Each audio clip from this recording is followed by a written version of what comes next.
you have some data flowing into AppSignal. So let's start by clicking on one of the open errors. Click Inspect Latest Sample to see the last occurrence of the error. There's lots of useful information about the request here that could be enhanced by adding custom tags. Here's an example of how to add a tag to all requests reported by the application. In a callback in the application's controller, call the setTags helper with the user ID of the currently signed in user. The user ID tag is now shown in the overview box when a new error is reported, making it easier to identify which user performed the request and how often they experienced it. By filtering on the user ID, we can see when this specific user has encountered the error.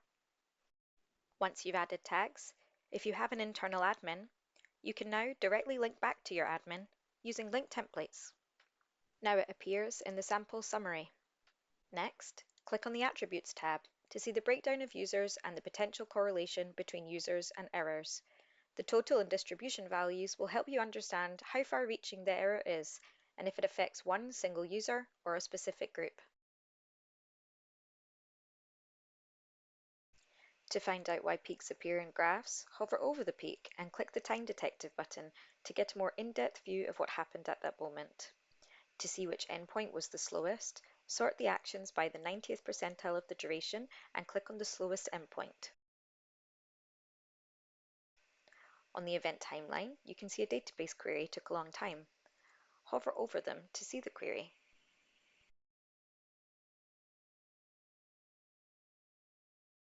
Let's say you want to track how often customers add products to their cart. In the application, send a counter metric every time a product is added to a cart.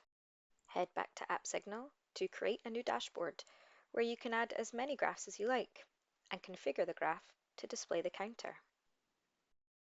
Give the graph a name and add the metric you wish to show. You can then select which tag combination to use. We will use all here.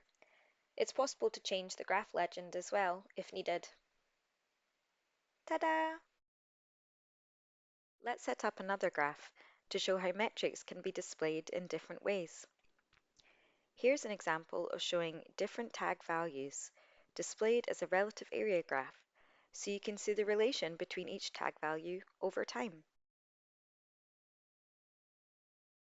So pretty.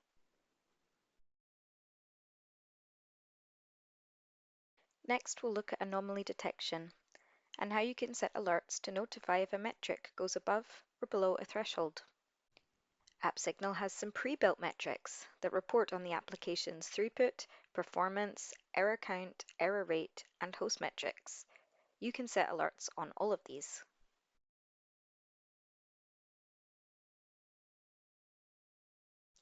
You can also create triggers from metrics that are sent from your application. Click on the three dots next to a graph, find the metric name to create the trigger. The form is pre-filled for the custom metric. If needed, customize the trigger's metric tag. Set a threshold that will fire the trigger. Specify a warm-up and cool-down to smooth out some of the peaks and alert you only when the issue persists for longer than the chosen time. Choose your notification and you're good to go. AppSignal also supports logging. Here, all of your application and service logs will come together. To send logs with a custom logging group, first define a new logger in your application. Then, call that logger to the location where you want to add some logs. In this example, we're logging when a product is added to the cart. Once the logs arrive, you can filter the sources in various ways. Here we'll search cart to filter all the logs in that group. Click on a log line to expand its details. Open Time Detective to check the logs that occurred at the same time as an error or some other event. Set triggers on log messages to get notified when certain application-specific events occur. Enter a name, query, and customize the notification settings. Then, when a trigger has created an alert, click on the alert in the list to see more details. AppSignal has a lot of features, and all of them are available during our 30-day trial. If you follow this quick start guide, you'll be well on your way to getting the most out of AppSignal. More help can be found in our Learning Centre. Dive into N+1 queries or read our suggestions on what logs to store. Our docs have lots of technical guidance, and our blog explores AppSignal and the world of software development. Happy monitoring!